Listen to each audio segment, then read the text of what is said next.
Hello, hello! Welcome back to another episode.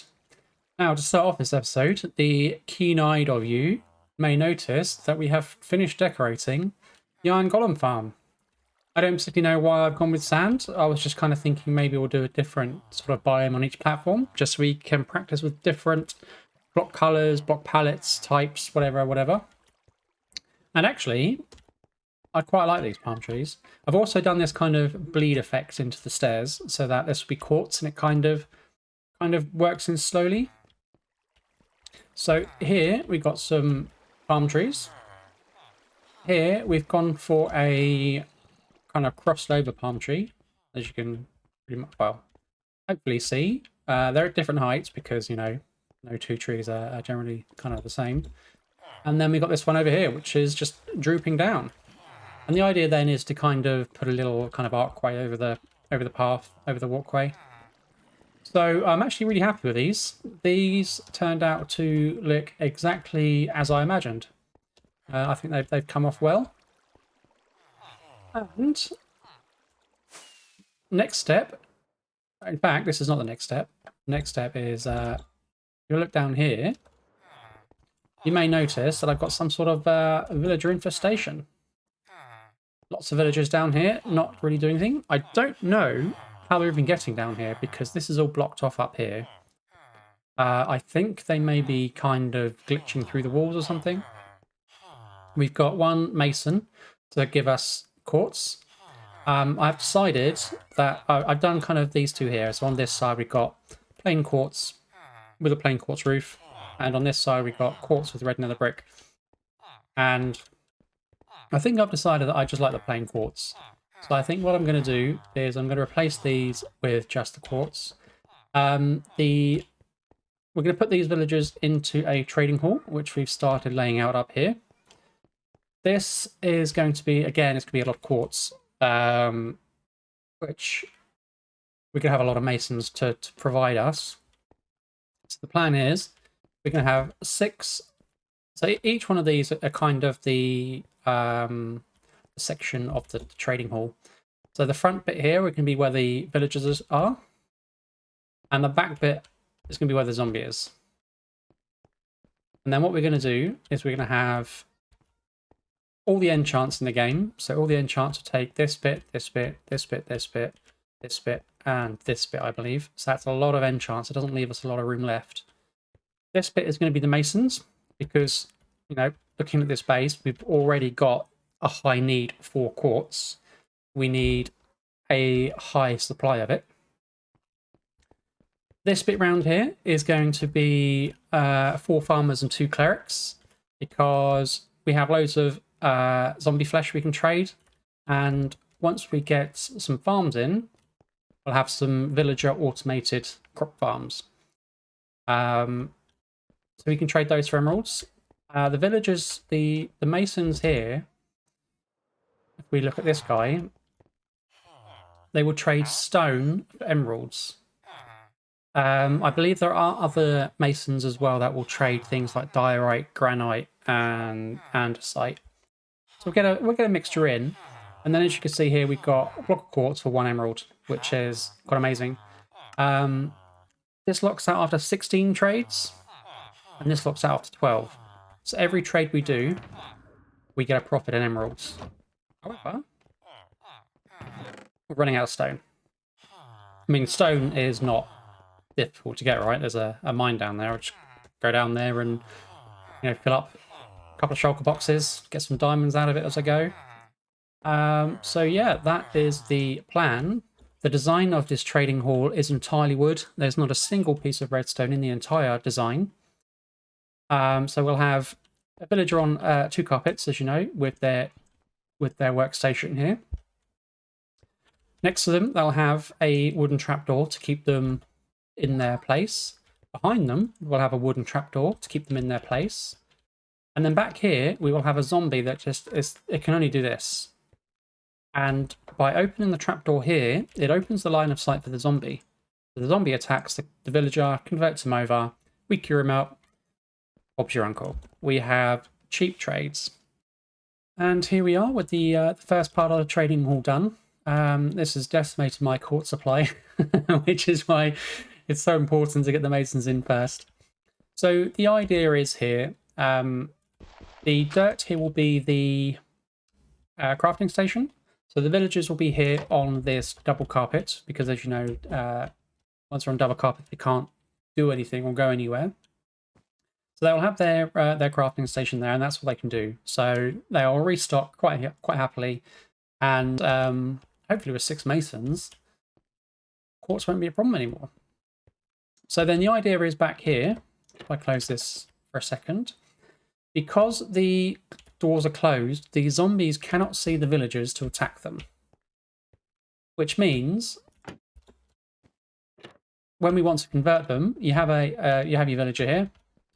You just do that. The zombie attacks a villager, which allows us to cure them for those lovely, lovely discounts. But there we go, yes. So next step then is to get our 6 masons in here, and we can start getting our lovely, lovely quartz. Awesome. And here we are with our 6 masons in, which is good.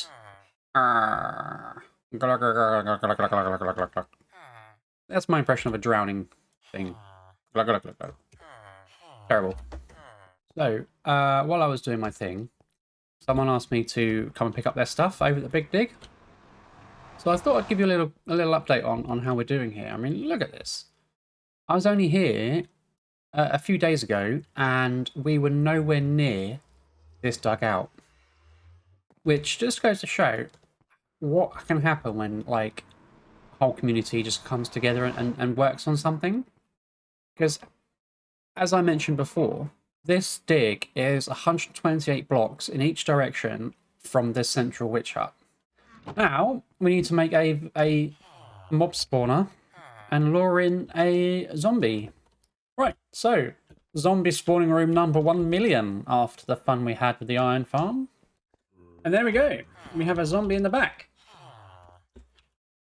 So, crap him in. Excuse me, sir. You are not welcome there. Open those doors. So anything that comes out will drop to their despawning.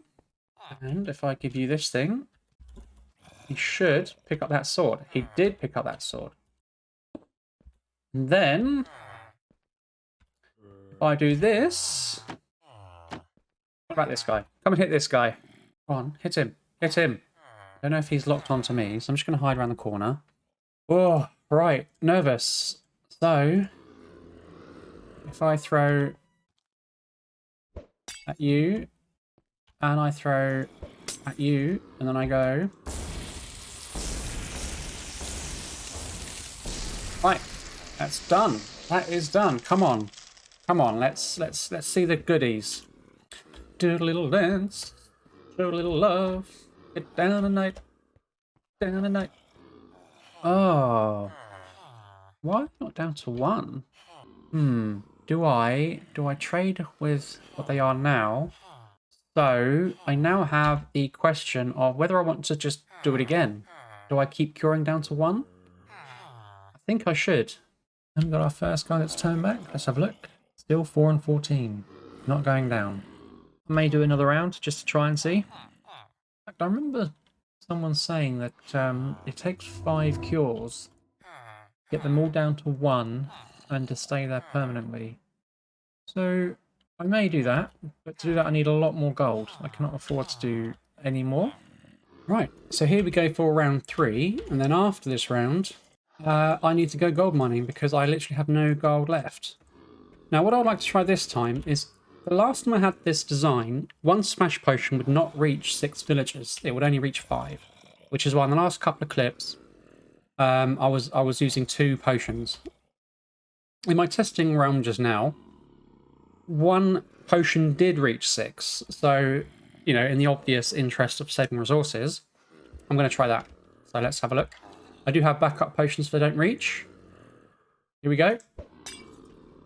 And this one. Yeah. It did reach. That is awesome.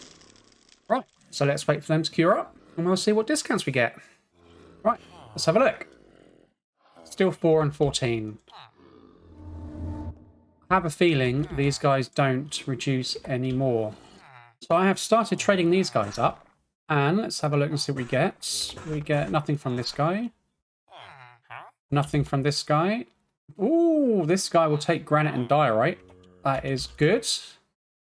Nothing. And andesite. Okay, that's good. Have a lot of, in fact, all three of those that I'm just never going to use. All right, so we got 3 guys now giving us quartz. These 3 that are still on the emerald level do not take any other stone trade. They only take stone, they don't take the diorite, granite, or andesite. But having one villager that takes those is still better than none, because we'll obviously get loads of those while we're mining. I can't believe I've got, if I can reach the bloody thing now, I've got less than a stack of stone and nothing of cobble. That's unbelievable considering what those blocks are. I think I may have overestimated how much I'm going to have some of these.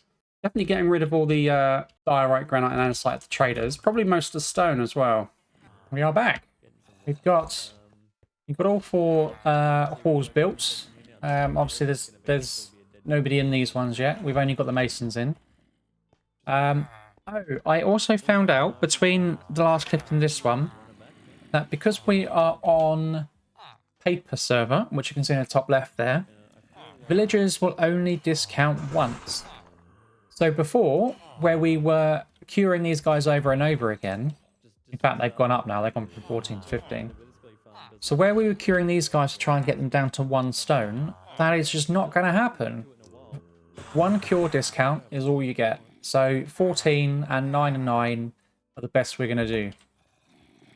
So it basically means it's much easier to cure it, right? Because 6 golden apples per haul rather than 30. Yeah, we don't want 30 golden apples per haul. There's a lot there. The other thing we've done, I don't know if we can... So we've got him back there. We've got him back there. We've got the same him there and him in there.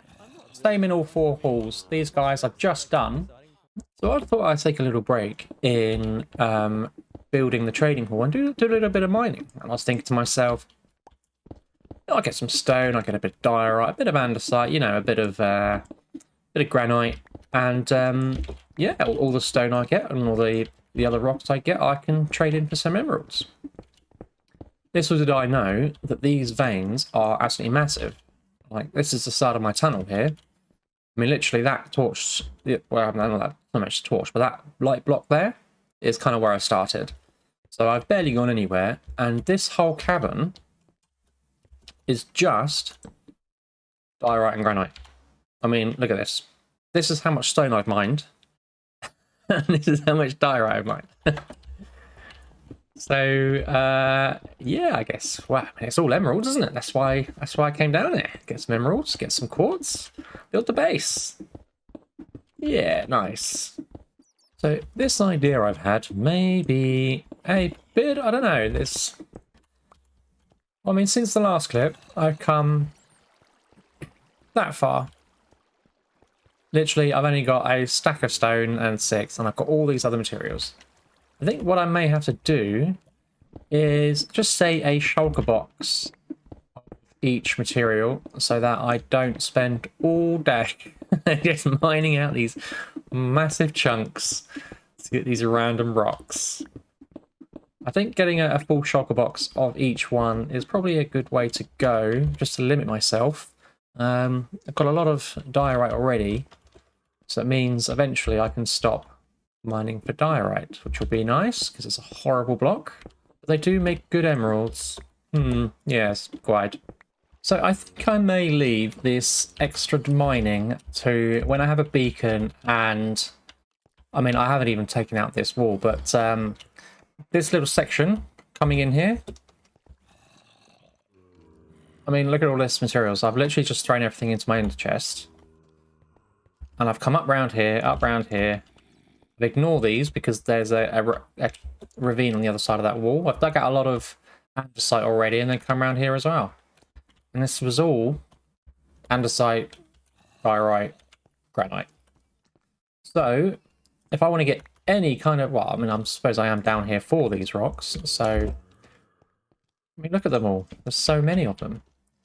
It may be better to go with a beacon and clear out the whole space much quicker rather than going in a branch mine. And we are done. That is a lot of quartz. We've got all the halls built. At the moment, we've only got the masons in. These will all be enchanters. These guys at the back will be the armor, toolsmith, and weaponsmith. This is all right. This is all right. I quite like the texture from the pillars and the depth of the steps. However, it's very white. If anybody in the comments has any ideas as to what I can do here to mix this up a bit, I would love to hear them. I love the little differences in between the slabs and the smooth slab. It kind of gives it a bit of a border and a walkway. I've done a lot of testing in creative with red nether brick, crimson wood, and sandstone and blackstone. And I think the blackstone is actually really nice, except I think because these are only 1 block thick, it didn't work very well. I think if this was 2 blocks thick, like if we were to raise the roof a bit, it might look really good. It might have a bit more of a trim, but it doesn't really work as a trim if it's as thick as the main body, so that doesn't really work so well. From over here, it looks pretty flat, which is kind of my only problem with this build. I was kind of thinking of doing something in the corners here, just to kind of give it a bit of a separation between kind of this wall and the back wall. Maybe just do, I don't know, a pillar of something there, just to show there's a bit of separation. But otherwise, I'm really happy with this. I think it's really good to get it done. It's really good to get the zombies in and working. We just need to get some traders in. So what I've got here is I've got my shulkers from my mining expedition. These are all the emeralds I've got so far just from trading those, as well as I think I had 4 shulkers of stone. But stone goes so quickly. The other thing I've decided is that we've got 2 villagers here that are doing andesite and these things. The other 4 don't really offer me anything decent. You know, I'm not going to use any of these blocks. I'm not going to use any of these blocks. None of these blocks, and none of these blocks. I might be a bit sad to get rid of this guy, because this guy was with us a long time. He was the first mason we had. But if I can have all 6 of these guys doing the other 3, that's going to give us far more emeralds, because you know we've got a lot to trade. And until that last mining expedition, I didn't actually realize how insanely common they were. So that's the next plan. And that's all we have time for in today's episode. Thank you very much for watching. If you liked the video, please leave a like. If you have any ideas on how to make this pop a bit, give it a bit more depth around the sides there, break up the colour a bit, leave a comment with some ideas. I'm quite happy to give them a test, as I've gone through quite a lot of testing at the moment just with other ideas I've been given. If you'd like to see more of the series, please do subscribe to the channel. Thank you for watching. Take care. Bye-bye.